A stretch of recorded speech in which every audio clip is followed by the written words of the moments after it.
नमस्कार दोस्तों, definitely coaching की ऑनलाइन क्लास में आपका स्वागत है।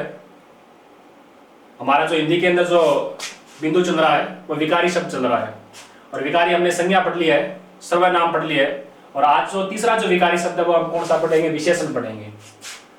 विशेषण के अंदर हम देखें कि विशेषण किसे कहते हैं या परिभाषा के रूप में देखें तो परिभाषा विशेषण की ये है कि संज्ञा व सर्वनाम, संज्ञा व सर्वनाम शब्दों की विशेषता बताने वाले जो शब्द होते हैं वो क्या कहलाते हैं? विशेषण कहलाते हैं। हमने संज्ञा के बारे में पढ़ा है कि किसी भी पदार्थ का जो नाम है, इस ब्रह्मांड के अंदर जो भी वस्तु है, इस वस्तु का कोई भी नाम है, वो नाम ही क्या है? संज्ञा है। संज्ञा तो क्या है? पदार्थ का नाम है, वो क्या है? संज्ञा है। और संज्ञा के स्थान पर आने वाले जो शब्द है वो क्या कहलाते हैं? सर्वनाम कहलाते हैं। और विशेषण की बात करें तो संज्ञा व सर्वनाम दोनों शब्दों की कोई विशेषता बताएगा, उसे हम क्या कहते हैं? विशेषण कहते हैं। जैसे कोई आपको इस प्रकार दे दिया, एक दे दिया काली गाय, एक शब्द दे दिया, वाक्य काली गाय एक शब्द दे रखा है और इसके अंदर यदि हम देखें यहाँ पर गाय जो शब्द है वो क्या है? एक संज्ञा शब्द है। लेकिन गाय से ठीक पहले जो शब्द आ रहा है वो क्या है? यहाँ पर काली है और ये काली जो शब्द है वो क्या है? यहाँ पर विशेषण है, क्योंकि ये संज्ञा की क्या बता रहा है? विशेषता बता रहा है। सर्वनाम तो वो होंगे जो संज्ञा के स्थान पर क्या आएंगे? काम आएंगे, वो तो क्या कहलाते हैं? सर्वनाम कहलाते हैं। और सर्वनाम और संज्ञा की विशेषता बताने वाले जो शब्द है वो क्या कहलाते हैं? विशेषण कहलाते हैं। इस प्रकार काली गाय है, सफेद खरगोश है, इस प्रकार मोटा आदमी है, कोई भी आपको इस प्रकार वाक्य दे रखे हैं जिसके अंदर कोई संज्ञा की विशेषता बताई जा रही है, तो विशेषता बताई जा रही है उसे हम क्या कहते हैं? विशेषण कहते हैं। तो यहाँ पर जो गाय है वो गाय क्या है? संज्ञा है और काली यहाँ पर क्या है? विशेषण है। अब एक चीज और देखो, विशेषण के अंदर देखें हम, एक चीज तो क्या होता है? विशेष्य होता है। एक पद क्या होता है? विशेष्य होता है और एक क्या होता है? विशेषण होता है। विशेषण तो क्या होगा? संज्ञा व सर्वनाम की विशेषता बताने वाले जो शब्द हैं वो तो क्या कहलाते हैं? विशेषण कहलाते हैं। अब बात यह है कि विशेष्य किसे कहते हैं?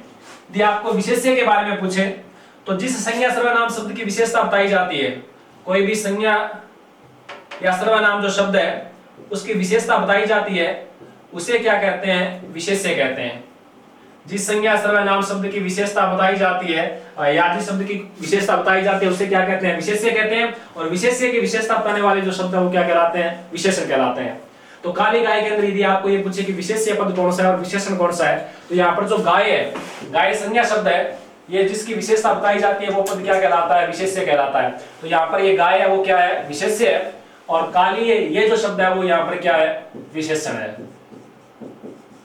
तो एक विशेष्य होता है और एक क्या होता है? विशेषण होता है। एक और देखें, विशेषण के अंदर एक प्रविशेषण भी होता है। यदि हम प्रविशेषण की बात करें कि प्रविशेषण किसे कहते हैं? एक विशेषण होता है, एक प्रविशेषण होता है, एक विशेष्य होता है। विशेष्य तो जिस संज्ञा सर्वनाम शब्द की विशेषता बताई जाती है वो क्या कहलाता है? विशेष्य कहलाता है। और विशेष्य की विशेषता बताने वाले जो शब्द होते हैं वो क्या कहलाते हैं? विशेषण कहलाते हैं। अब प्रविशेषण क्या है? देखो, प्रविशेषण की यदि आपको परिभाषा पूछे तो प्रविशेषण किसे कहते हैं? कि विशेषण की विशेषता बताने वाले जो शब्द हैं, विशेषण की विशेषता बताने वाले जो शब्द है वो क्या कहलाते हैं? प्रविशेषण कहलाते हैं। जैसे हमने लिखा है काली गाय, ये शब्द हमने लिख दिया काली गाय, और काली गाय के आगे इस प्रकार यदि हमने एक शब्द और जोड़ दिया, बहुत काली गाय, बहुत काली गाय, इस प्रकार यदि आपको कोई पद दे रखा है बहुत काली गाय, तो यहाँ पर देखें जो ये गाय है ये तो क्या हो गया? विशेष्य हो गया। ये संज्ञा शब्द है, ये तो क्या हो गया? विशेष्य हो गया। और विशेष्य की विशेषता बताने वाला जो शब्द है ये क्या हो गया? विशेषण हो गया। और प्रविशेषण किसे कहते हैं? जो विशेषण की विशेषता बताते हैं उसे हम क्या कहते हैं? प्रविशेषण कहते हैं। तो यहाँ पर जो ये बहुत शब्द है वो क्या है? प्रविशेषण है। ये बहुत शब्द है वो क्या है? प्रविशेषण है। तो इस प्रकार एक विशेष्य हो गया, एक विशेषण हो गया और एक क्या हो गया? प्रविशेषण हो गया। अब हम पढ़ेंगे विशेषण के जो प्रकार है, विशेषण के जो भेद है या प्रकार है, वो प्रकार कितने हैं? देखो,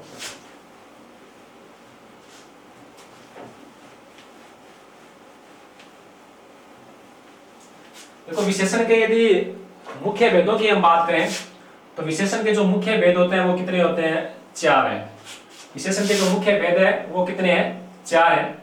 इस प्रकार संज्ञा के मुख्य भेद हमने कितने पढ़े हैं? 3 पढ़े हैं। और सर्वनाम के जो मुख्य भेद कितने पढ़े हैं? 6 पढ़े हैं। उसी प्रकार विशेषण के जो मुख्य भेद है वो कितने हैं? 4 हैं। 4 हैं कौन कौन से? देखो, एक तो है गुणवाचक विशेषण। कौन सा है? गुणवाचक विशेषण है। एक है संख्यावाची विशेषण, संख्यावाचक विशेषण। तीसरा है परिमाणवाचक विशेषण, परिमाणवाचक विशेषण। और चौथे विशेषण की हम बात करें तो चौथा जो विशेषण का जो प्रकार है वो है सार्वनामिक विशेषण। इसे सार्वनामिक विशेषण भी कहते हैं और इसे संकेतवाचक विशेषण भी कहते हैं, सार्वनामिक या संकेतवाचक विशेषण।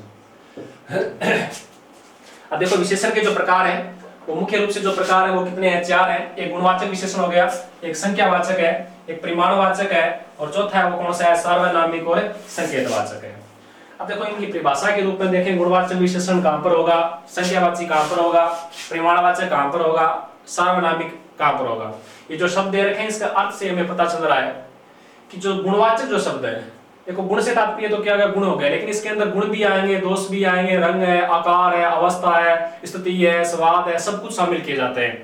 कि जो शब्द किसी शब्द के गुण है, दोष है, रंग है, रूप है, आकार है, स्वाद है, अवस्था है, दशा है, स्थिति है आदि का जो बोध करवाते हैं उन्हें क्या कहते हैं, गुणवाचक विशेषण कहते हैं। देखो गुण के अंदर केवल गुणवाचक विशेषण नहीं आएंगे, यहाँ पर गुण भी आएंगे, इस प्रकार भला है, ईमानदार है, इस प्रकार जो गुण है वो भी आएंगे, बुराई है, बुरे भी वो भी आएंगे, इसके अंदर दोष भी आएंगे, जिस प्रकार बुरा है, बेईमान है, इस प्रकार दोष भी आएंगे। रंग है, जिस प्रकार काला है, पीला है, गोरा है, कोई भी रंग है वो भी आएंगे। आकार विशेष है, मोटा है, पतला है, वो भी इसके अंदर आएंगे। और अवस्था है, जिस प्रकार सूखा है, गीला है, इस प्रकार की जो अवस्था है वो भी इसमें आ जाता है। स्वाद बोध की बात करें, जिस प्रकार खट्टा है, मीठा है, वो है, दिशा बोधक है, सभी जो है जो विशेषता बताने वाले जो शब्द है वो किसमें शामिल किए जाते हैं, गुणवाचक में किए जाते हैं। गुणवाचक में देखें जिस प्रकार कोई रंग बोधक आ गया, रंग बोधक की हम बात करें जिस प्रकार काला है, काला घोड़ा, सफेद खरगोश, इस प्रकार आपको मिल जाएंगे। गुण की बात करें तो गुणवाचक में इस प्रकार आ जाएंगे आपको, जिस प्रकार ईमानदार है, बालक आ गया, ईमानदार बालक है, अच्छा बालक है, कोई भी हो, इस प्रकार आपको गुण मिल जाएंगे। दोष की बात करें तो दोष वाले भी इसके अंदर आएंगे, दोष इस प्रकार बुरा है, बेईमान है, इस प्रकार आपको क्या मिल जाएंगे, दोषवाचक में मिल जाएंगे। या हमें अवस्थावाचक करें तो ये इसमें अवस्था वाले भी शब्द किसमें आएंगे, इसमें आएंगे। स्थिति वाले बात करें, स्थिति बोधक शब्द है वो भी किसमें आएंगे, इसमें आएंगे। दशा है, दशा बोधक की बात करें तो दशा बोधक जो शब्द है वो भी किसमें आते हैं, इसमें आते हैं।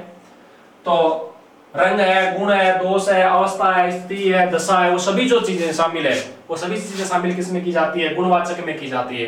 तो गुणवाचक के जो विशेषण है इसके अंदर विशेषण का ये जो मुख्य जो भेद है गुणवाचक के अंदर नाम तो क्या दे रखा है, गुणवाचक है, इसके अंदर गुण है, दोष है, रंग, आकार, अवस्था, सभी जो विशेषताएं वो किसमें की जाती है, शामिल की जाती है। ठीक है ना। जिस प्रकार कोई भी आपको जिस प्रकार दोष वाला कोई भी आ गया, जिस प्रकार बेईमान लड़का आ जाए, या दशा की बात करें जिस प्रकार बूढ़ा है या अन्य है, इस प्रकार की कोई दशा आ जाए, स्वाद बोधक करें, खट्टा, मीठा, इस प्रकार के आपको विशेषण शब्द दे रखे हैं, वहां पर आपको विशेषण कौन सा करना है, गुणवाचक विशेषण करना है।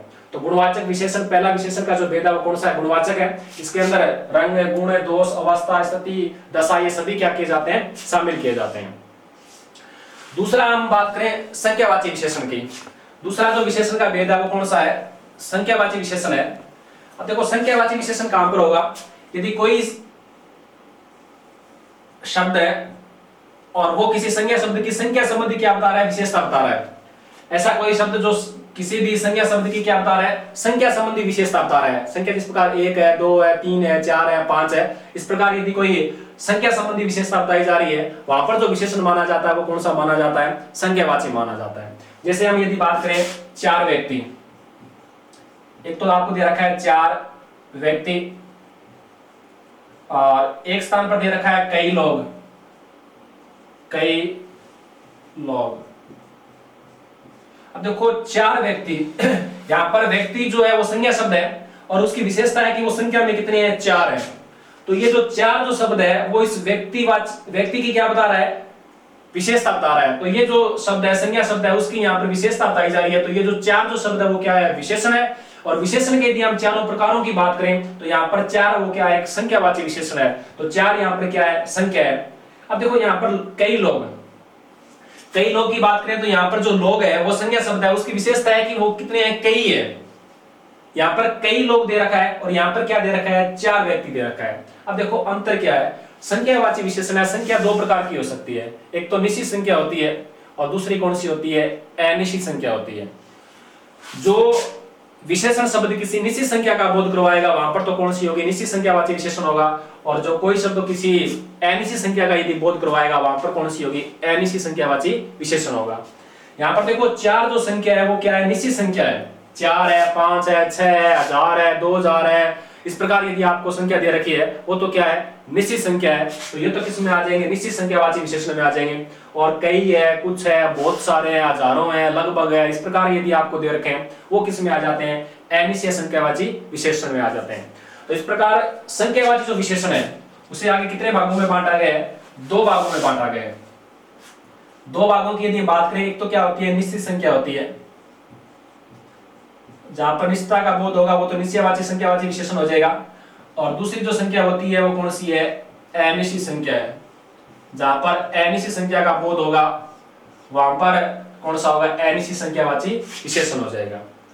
अब ये निश्चित संख्यावाची विशेषण है उसे भी आगे 4 प्रकार से बांटा गया है। एक तो क्या गणनावाचक होती है, एक तो संख्या कौन सी है, गणनावाचक है। एक हम देखें तो कौन सी है, आवर्तीवाचक संख्या होती है, आवर्ती है। एक गणनावाचक होगी, एक आवर्ती होगी, एक क्रमवाचक होगी,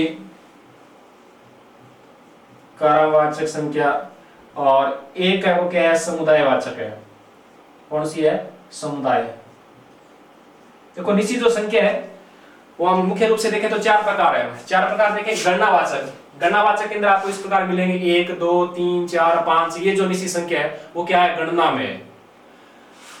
आवर्ती की बात करें तो आवर्ती इस प्रकार मिलेगी, दुगुना है, तिगुना है, 4 गुना है, 5 गुना है। मेरे पास आपसे दुगुनी पुस्तकें हैं, 4 गुनी पुस्तकें हैं, 5 गुनी है। इस प्रकार ये जो दुगुनी, तुगुनी, चौगुनी, 5 गुनी इस प्रकार है वो कौन सी है, आवर्ती है।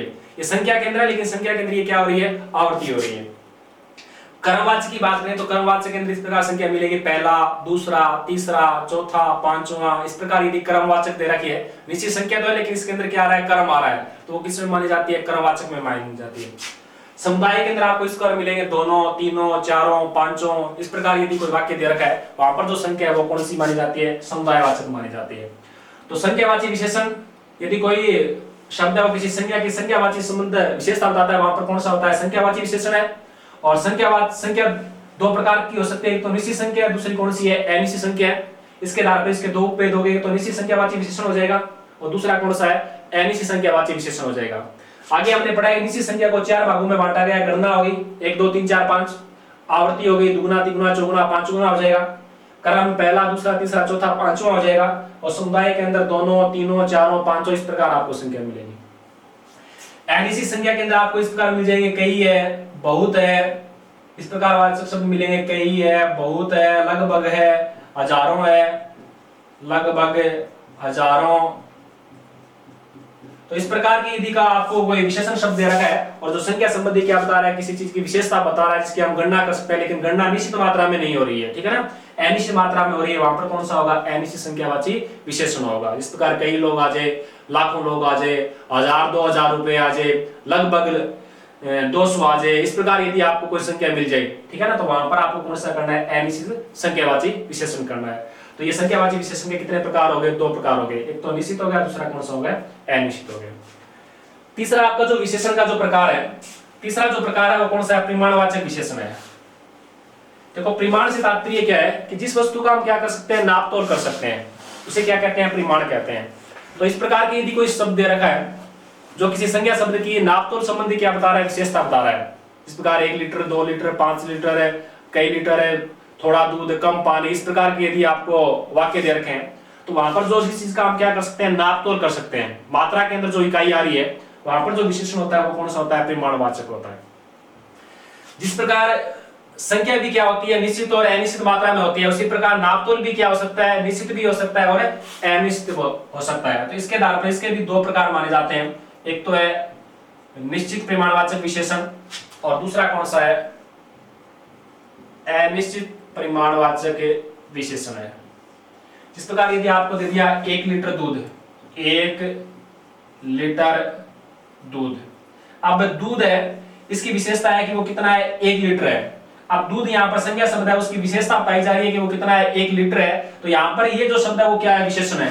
लेकिन ये विशेषण है वो 1 लीटर न तो गुण है इसका, न इसकी संख्या है। हम दूध का क्या करेंगे, नाप तोल करेंगे और जिस चीज का नाप तोल किया जाता है वहां पर जो विशेषण माना जाता है वो कौन सा माना जाता है? परिमाणवाचक विशेषण माना जाता है। जिस चीज का क्या होगा? नाप तोल होगा, वहां पर क्या होगा? परिमाणवाचक हो जाए। इस प्रकार 1 लीटर दूध दे दिया, 5 केजी घी दे दिया, 5 किलो घी। अब घी की विशेषता है कि वो कितना है? 5 किलो है। ये 5 किलो जो शब्द है वो इसकी क्या बता रहा है? विशेषता बता रहा है। इसका मतलब ये क्या है? विशेषण है। लेकिन विशेषण के अंदर आपको ऑप्शन में ये दे दे, संख्यावाचक दे दे, सार्वनामिक दे दे, गुणवाचक दे दे या परिमाणवाचक दे दे, तब ये कौन सा हो जाएगा? परिमाणवाचक हो जाएगा। अब परिमाण के अंदर यदि आपको उपभेद दे दे कि ये निश्चित परिमाणवाचक है या फिर अनिश्चित परिमाणवाचक है, तब आपको ध्यान में ये रखना है, क्योंकि 1 लीटर है, 2 लीटर है, 5 लीटर है, इस प्रकार के यदि आपको दे रखे हैं तो ये क्या है? निश्चित संख्या है, निश्चित परिमाणवाचक है, इसका नाप तोल निश्चित मात्रा में हो रहा है, तब ये कौन सा हो जाएगा? निश्चित परिमाणवाचक विशेषण हो जाएगा। और इसी प्रकार यदि आपको ये दे दिया थोड़ा दूध, थोड़ा दूध,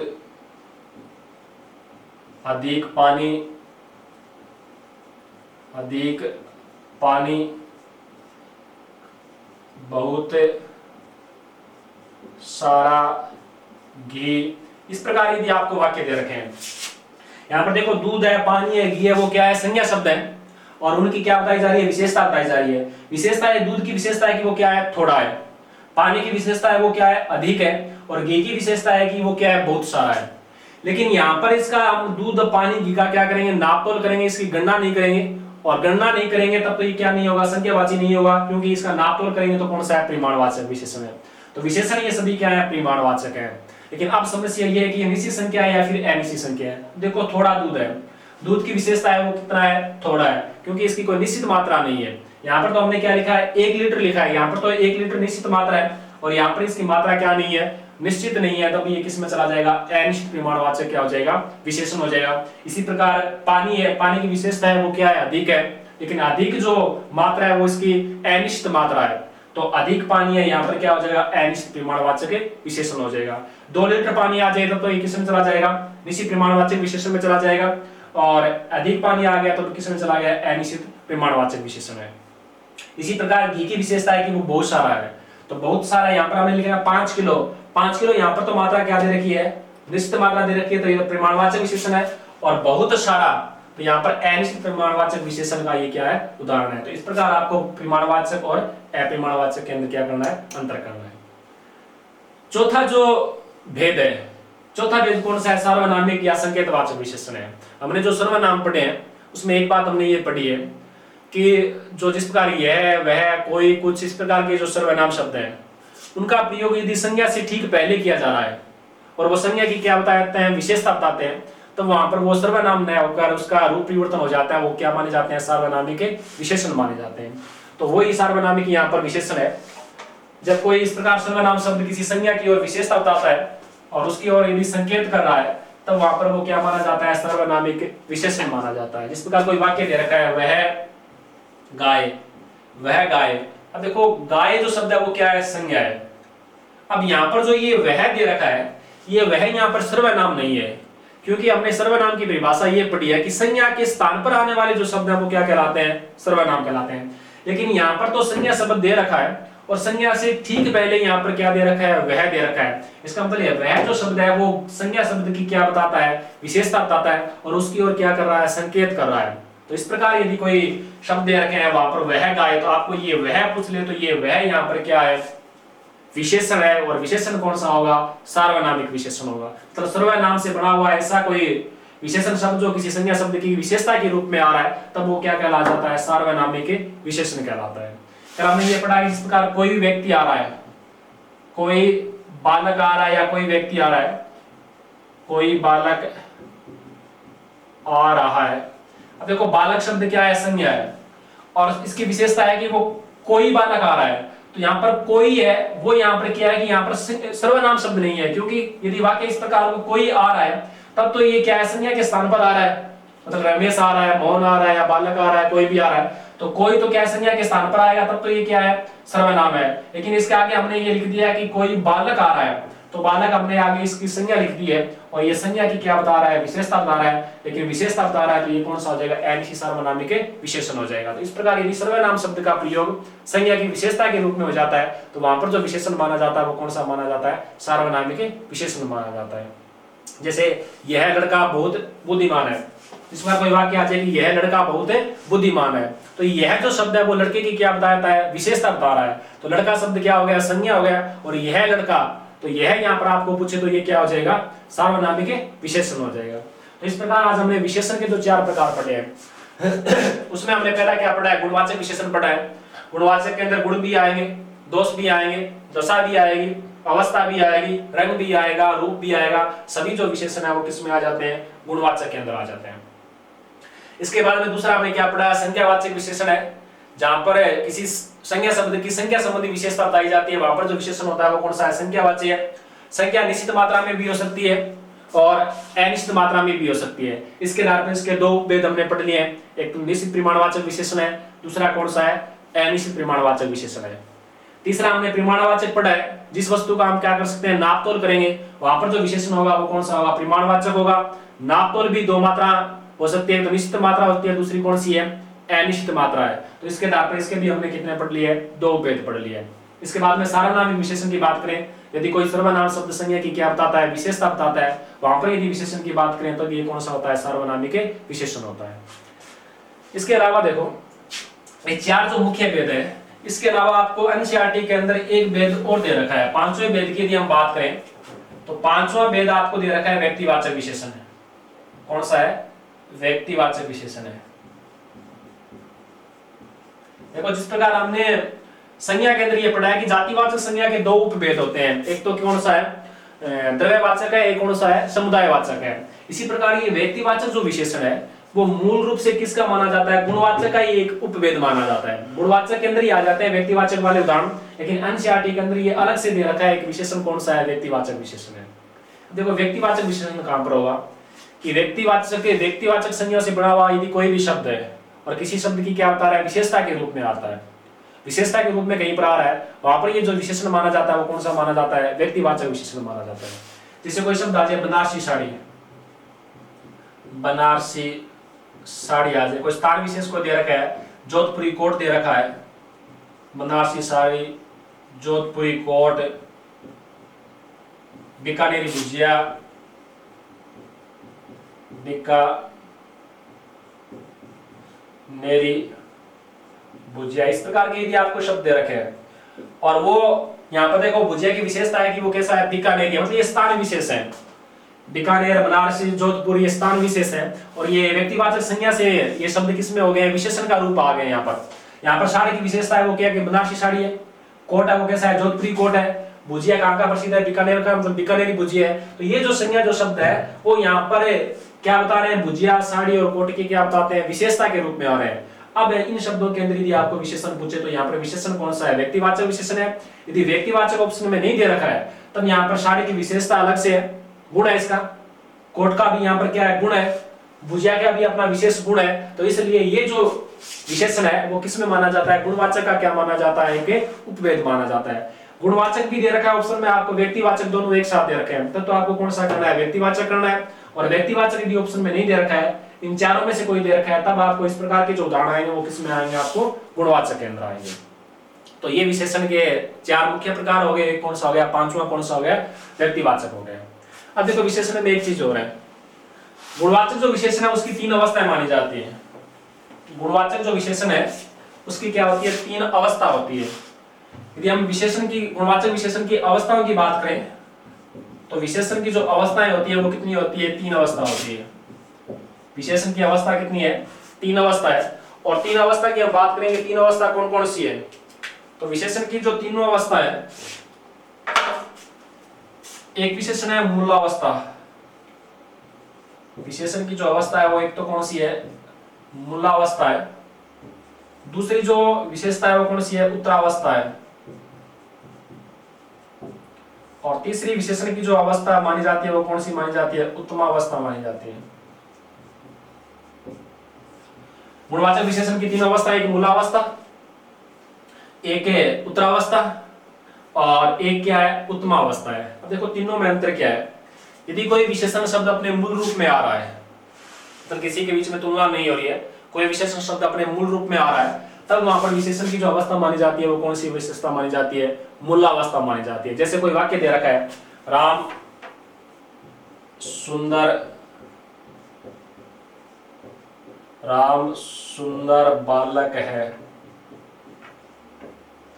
राम सुंदर बालक है।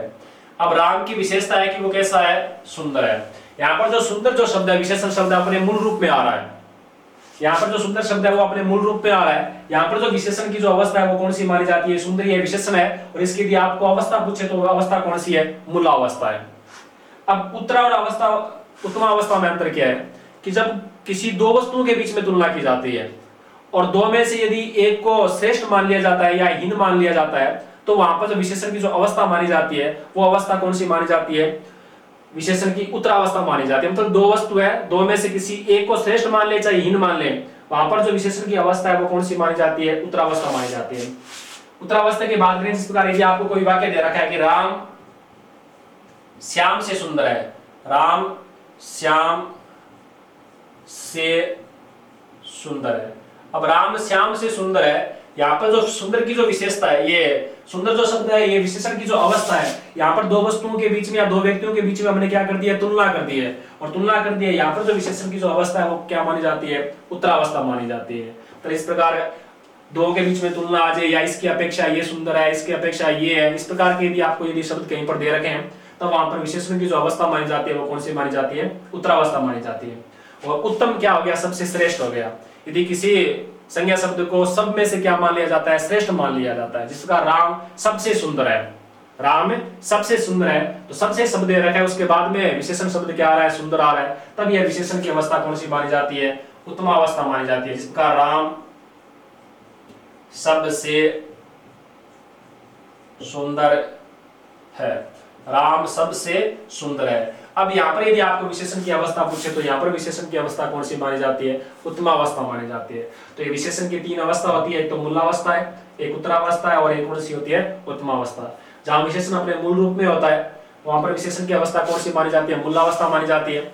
जब दो पदार्थों के बीच में तुलना करते हैं तब वहां पर विशेषण की अवस्था कौन सी है, उत्तरावस्था है। और जब एक चीज को या एक पदार्थ को सब में से श्रेष्ठ मान लिया जाता है या हीन मान लिया जाता है, वहां पर जो विशेषण की जो अवस्था है वो कौन सी मानी जाती है, उत्तमावस्था मानी जाती है। तो विशेषण के अंदर तीन ये क्या होती है, अवस्था होती है।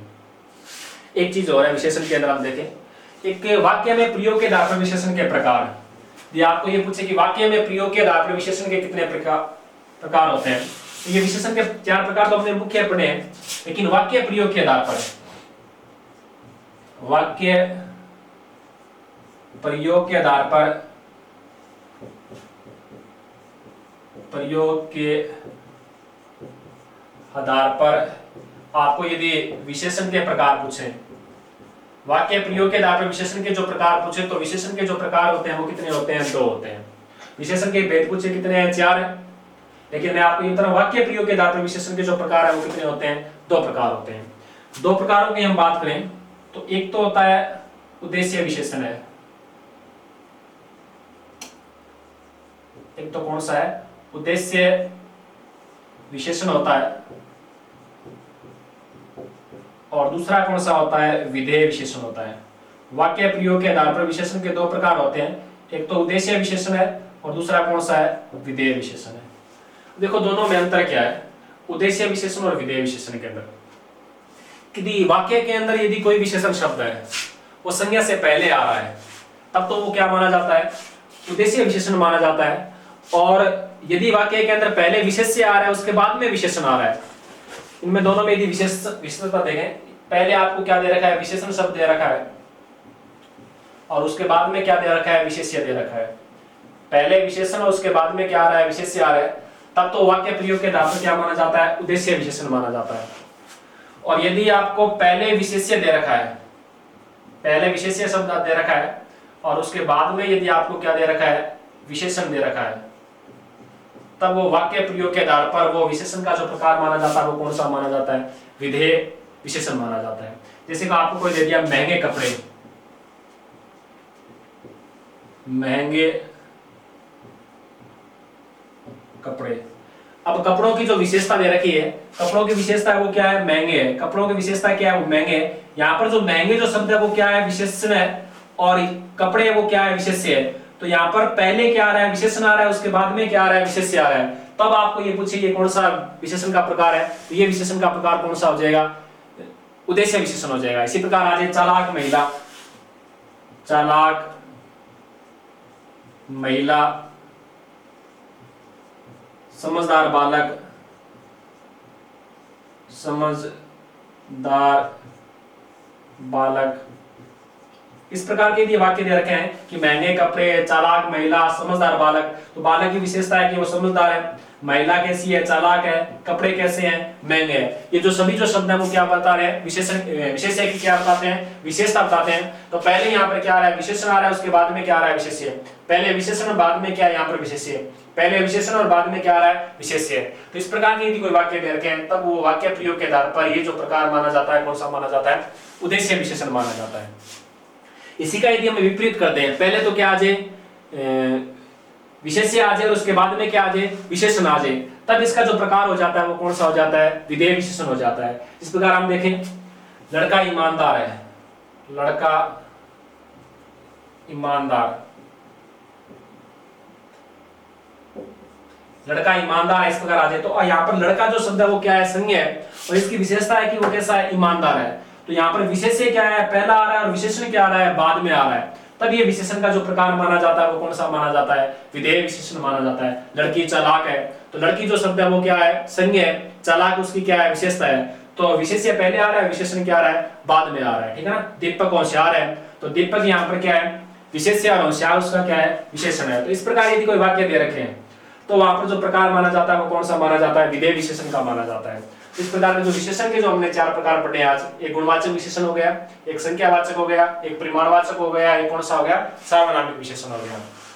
इसके बाद में हमने गुणवाचक विशेषण की 3 अवस्थाएं हम आपको बता दिए, एक मूलावस्था होती है, एक उत्तरावस्था होती है, और एक कौन सी होती है, उत्तमावस्था होती है। इसके बाद एक हमने प्रय विशेषण के बारे में पढ़ लिया कि विशेषण की विशेषता बताने वाले जो शब्द हैं वो क्या कहलाते हैं, प्रय विशेषण कहलाते हैं। हमने विशेष्य और विशेषण में भी अंतर पढ़ लिया है कि जिस संज्ञा सर्वनाम की विशेषता बताई जाती है वो क्या कहलाता है, विशेष्य कहलाता है, और विशेष्य की विशेषता बताने वाले शब्द क्या कहलाते हैं, विशेषण कहलाते हैं। इसके बाद में हमने वाक्य प्रयोग के आधार पर विशेषण के 2 प्रकार पढ़े हैं, एक तो कौन सा है, उद्देश्य विशेषण, दूसरा कौन सा है, विधेय। दोनों में अंतर क्या है, पहले विशेषण आ जाए और बाद में विशेष्य आ जाए तो कौन सा है, उद्देश्य विशेषण है, और पहले विशेष्य दे रखा है और बाद में आपको विशेषण दे रखा है तो कौन सा है, विधेय विशेषण है। तो आज हमारा जो टॉपिक हमने कौन सा पढ़ लिया, तीसरा विकारी शब्द कौन सा पढ़ लिया, विशेषण पढ़ लिया। विकारी शब्द हमने जो 4 पढ़े हैं उसमें आपके 3 कंप्लीट हो चुके हैं, एक तो कौन सा हो गया, संज्ञा, सर्वनाम और विशेषण। अगला हमारा जो विकारी शब्द कौन सा रहेगा, संज्ञा रहेगा, और संज्ञा वाला जो प्रकरण है हम नेक्स्ट क्लास के अंदर जो विकारी शब्द है वो क्या पढ़ेंगे, संज्ञा पढ़ेंगे। धन्यवाद।